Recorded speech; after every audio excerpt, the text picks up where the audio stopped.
नमस्ते एवरीवन। आज की इस वीडियो के अंदर हम बात करने वाले हैं, कुल मिला के टोटल बात की जाए तो यहाँ पर 6 कंपनीज़ के बारे में। स्टॉक मार्केट के बेसिस पे ये कंपनीज़ के शेयर प्राइस काफ़ी नीचे आ चुके हैं और अभी करंटली डेटा के अकॉर्डिंग बात करेंगे तो यहाँ पर ये 52 वीक लो के आसपास नज़र आ रहे हैं, यानी कि अपने 1 साल पुराने प्राइस के आसपास अभी आपको अच्छी खासी गिरावट इन बात की जाए 6 कंपनीज़ के अंदर वो देखने को मिल रही है। तो इनका जो 52 वीक लो है, यानी कि 1 साल का पुराना प्राइस है, उसी प्राइस के अकॉर्डिंग अभी ये नीचे आपको दिखाई देंगे। बट ऐसा नहीं कि इनके अंदर गिरावट है तो काफ़ी बुरी कंपनी होगी, ऐसा नहीं है। फंडामेंटली या फिर बात की जाए बिजनेस वाइज इन कंपनीज में काफ़ी ज़्यादा स्ट्रॉन्ग ताकत है, जिसकी वजह से इन कंपनीज में अभी देखा जाए तो गिरावट है। बट डेफिनेटली इन पे अगर हम ध्यान दें तो लॉन्ग टर्म के पर्सपेक्टिव से काफ़ी सारी चीज़ें हमको नजर आएगी एक पॉजिटिव वे में।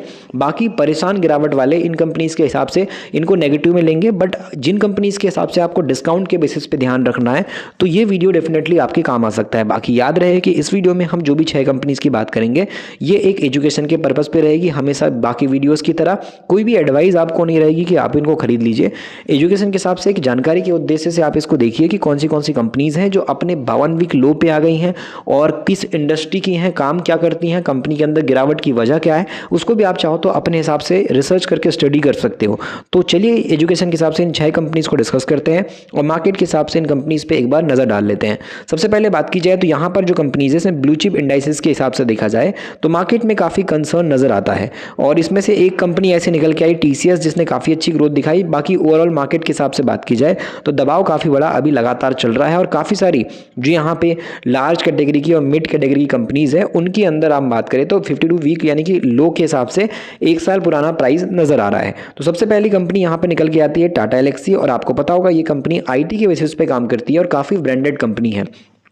टाटा ग्रुप की एक बहुत स्ट्रॉन्ग कंपनी है जिसने लॉन्ग टर्म के अंदर अपने इन्वेस्टर को काफ़ी बड़ा रिटर्न, सोच से भी बड़ा रिटर्न निकाल के दिया है। लेकिन अभी के टाइम पे कंडीशन ऐसी है कि काफ़ी बड़ी गिरावट में आ चुकी है। मार्केट के हिसाब से बात की जाए तो 1 साल के अंदर इसका शेयर 31% के आसपास डिक्लाइन हो चुका है। तो काफ़ी हेवीली गिरावट आपको टाटा एलेक्सी के शेयर में अभी नजर आ रही होगी। उसके बाद अगली कंपनी है यहाँ पे टाटा टेक्नोलॉजीज, और टाटा टेक्नोलॉजीज का भी आईपीओ आपको अभी कुछ टाइम पहले ही नजर आया होगा। नई कंपनी है बट इसके अंदर भी अभी कुछ खास जंप नहीं है। मार्केट के हिसाब से आने वाले 5 साल में अगर हम ग्रोथ की बात करें तो शायद कंपनी के बिजनेस में ग्रोथ आए तो शेयर प्राइस ऊपर जा सकता है, बट अभी की कंडीशन काफ़ी वीक है। और 1 साल के अंदर इस कंपनी में भी बात की जाए तो 28% की गिरावट हम सभी को नजर आई है। तो इन्वेस्टर भी टाटा टेक्नोलॉजी से काफ़ी हद तक परेशान होता हुआ नजर आया है।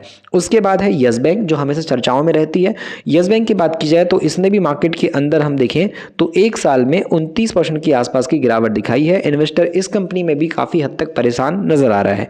उसके बाद अगली कंपनी तरफ बढ़ेंगे तो एनएमडीसी की बात करेंगे तो ये कंपनी का भी शेयर आपको नजर आएगा कि यहाँ पर 1 साल के अंदर 9% के आसपास की गिरावट में नजर आया। इससे भी इन्वेस्टर काफ़ी हद तक परेशान होते हुए देखने को मिले हैं। उसके बाद है टाटा स्टील, और टाटा स्टील की बात करें तो ये कंपनी भी 1 साल के अंदर इन्वेस्टर को 5% के नुकसान में ले जाती नजर आई है। इससे भी इन्वेस्टर काफ़ी ज़्यादा नाराज दिखाई दिए हैं। उसके बाद है कंपनी आईआरसीटीसी के बारे में हमने अभी पिछले वीडियो के अंदर कवर भी किया था, कैसे ब्रोकरेज इसके अंदर बुलिश मूवमेंट नजर आ रहा है, कैसे ब्रोकरेज पॉजिटिव है, क्यों कंपनी के अंदर गिरावट के बाद भी इस पे तेजी आने की बात चल रही है, उसको हमने कवर भी किया हुआ था। आईआरसीटीसी की बात की जाए तो मार्केट के अंदर इसमें भी 1 साल में 16.5% की आसपास की गिरावट नजर आई है। तो ये कुछ कंपनीज है जिनके अंदर काफ़ी हेवीली प्रॉफिट बुकिंग हुई है, मार्केट के बेस पे काफ़ी ज़्यादा ये नीचे गए हैं और इसी वजह से मार्केट के बेस पे इन कंपनीज में काफ़ी नेगेटिव इंपैक्ट क्रिएट होता हुआ कुछ टाइम के अंदर नजर आया है। यहाँ पे अगर कंपनी की बात की जाए कि कंपनी का प्रॉफिट कैसा है और शेयर होल्डिंग कैसी है तो टाटा एलेक्सी के अंदर बात की जाए तो टाटा एलेक्सी का आप प्रॉफिट देख पाओगे कि मार्केट के अंदर आपको सीधे नजर आएगा कि जो प्रॉफिट पहले कंपनी का तेजी के साथ बढ़ रहा था वो प्रॉफिट अभी पूरा स्थायी हो चुका है। और Q3 में भी कंपनी के कुछ खास अच्छे रिस्पॉन्स नजर नहीं आए, प्रॉफिट उल्टा नीचे चले गया, जिसकी वजह से मार्केट के बेस पे अभी इसके शेयर प्राइस में दबाव है क्योंकि प्रॉफिट फ्लैट हो चुका है। लगभग मात्र 2% की ग्रोथ कंपनी के प्रॉफिट में नजर आ रही होगी और सेल्स मात्र 7% से इंक्रीज हुआ है। तो ये सेल्स और प्रॉफिट के गिरने की वजह से टाटा एलेक्सी के अंदर काफ़ी बड़ी गिरावट आपको नजर आ रही होगी। शेयर होल्डिंग के पॉइंट से बात करेंगे तो इस कंपनी के अंदर शेयर होल्डिंग में प्रमोटर जितने थे उतने ही है, बट अगर हम बात करें डीआईएस या एफआईएस की तो यहाँ पर एफआईएस का इन्वेस्टमेंट 13% के लगभग ही है। लेकिन गिरावट में भी यहाँ पे देखा जाए तो डीआईएस ने इस स्टेक के अंदर, कंपनी के अंदर बात की जो स्टेक है वो टाटा एलेक्सी के अंदर बढ़ाया है अपना, तो इंटरेस्टेड नजर आ रहा है यहाँ पे डीआईएस इस कंपनी में। गिरावट होने के बाद भी, प्रॉफिट नीचे जाने के बाद भी यहाँ पे डोमेस्टिक इन्वेस्टर की इन्वेस्टमेंट टाटा एलेक्सी के अंदर इंक्रीज हुई है दिसंबर के डेटा के अनुसार। उसके बाद अगर हम टाटा टेक्नोलॉजीज़ की बात की जाए तो टाटा टेक्नोलॉजीज़ के अंदर भी आपको नजर आएगा कि 3 महीने वाला इन्वेस्टर भी लॉस में है, 6 महीने वाला इन्वेस्टर भी लॉस में है। कंपनी में काफ़ी बड़ी गिरावट आपको लगातार नजर आ रही होगी। और इस कंपनी की भी प्रॉफिट की ग्रोथ की बात की जाए तो अभी कंपनी का Q3 निकल के नहीं आया है, बट इसकी डेट आ चुकी है। 21 जनवरी की डेट पर कंपनी का रिजल्ट Q3 का आएगा। लेकिन अभी के तक जो रिपोर्ट आई है उसके अकॉर्डिंग अगर आप डेटा को देखते हो तो यहाँ पर आपको नजर आएगा कि कंपनी का जो ओवरऑल ग्रोथ था, जैसे पहले कंपनी का प्रॉफिट बढ़ रहा था वैसे प्रॉफिट अभी नहीं बढ़ रहा है, ये भी अब कंपनी डाउन आ चुकी है। तो टाटा एल्क्सी की तरह टाटा टेक्नोलॉजीज़ भी काफ़ी दबाव में है, जिसकी वजह से कंपनी के प्रॉफिट में नीचे गिरावट आने के कारण कंपनी का जो प्रॉफिट माइनस में गया है 10% के आसपास। तो यहाँ पे शेयर प्राइस भी काफ़ी ज़्यादा नीचे आ चुका है। 29% की गिरावट टाटा टेक्नोलॉजीज़ के शेयर में नजर आ रही होगी। बड़े इन्वेस्टर के पॉइंट से अगर हम बात करेंगे तो इसके अंदर आपको दिखाई देगा कि प्रमोटर 55% के आसपास है। एफआईएस का इन्वेस्टमेंट यहाँ पे 3.5% से ज़्यादा का नजर आ रहा है। डीआईएस भी इस कंपनी में इंटरेस्टेड है और इसके अंदर आपको अभी कुछ क्वार्टर्स के अंदर लगातार स्टेक डीआईएस का बढ़ता नजर आया है। टाटा एल्क्सी की तरह टाटा टेक्नोलॉजीज़ के अंदर भी आपको डीआईएस का स्टेक इंक्रीज होता हुआ देखने को मिल रहा होगा। इसके बाद बात करते हैं यस बैंक के बारे में। यस बैंक की शुरुआत 2003 के टाइम पे हुई थी और एक मार्केट के हिसाब से बात की जाए तो इन्वेस्टर में काफ़ी चर्चाओं में रहने वाली बैंक है। यस बैंक की सेल्स प्रॉफिट ग्रोथ 18 से 114% के आसपास की है। मार्केट के अंदर 3 महीने वाला इन्वेस्टर 16% के नुकसान में बैठा है और 6 महीने वाला इन्वेस्टर 31 से 32% के नुकसान में बैठा है।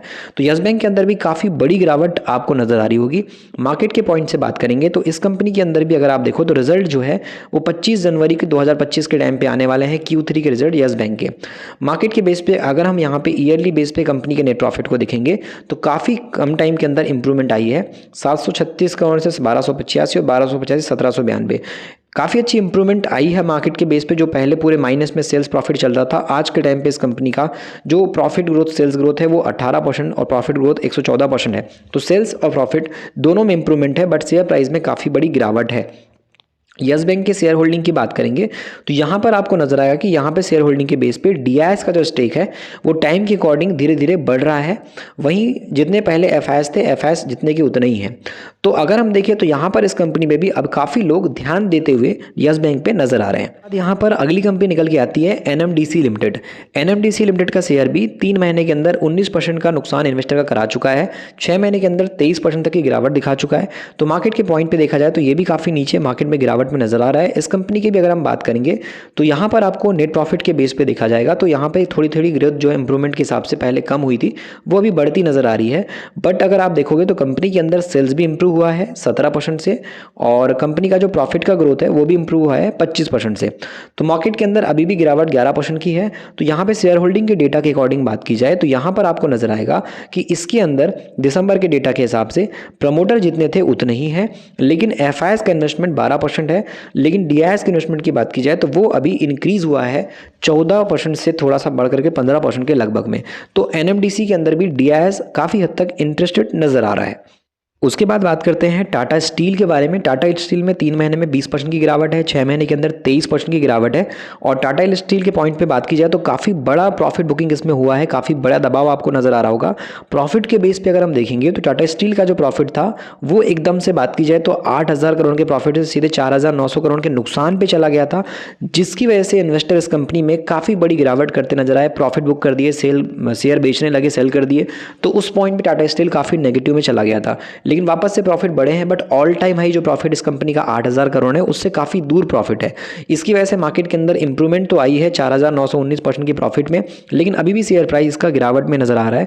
जब तक ये अपने ऑल टाइम हाई प्रॉफिट को टच नहीं कर देता तब तक इसमें बड़ी तेजी की उम्मीद काफ़ी कम नजर आ रही है। लेकिन अगर आप यहाँ पे डीआईएस की होल्डिंग की बात करोगे, प्रमोटर की होल्डिंग की बात करो तो प्रमोटर जितने हैं उतने ही हैं। बट एफआईएस की बात की जाए तो स्टेक अपना थोड़ा कम किए हैं और डीआईएस का स्टेक भी इस कंपनी के अंदर कम हुआ है।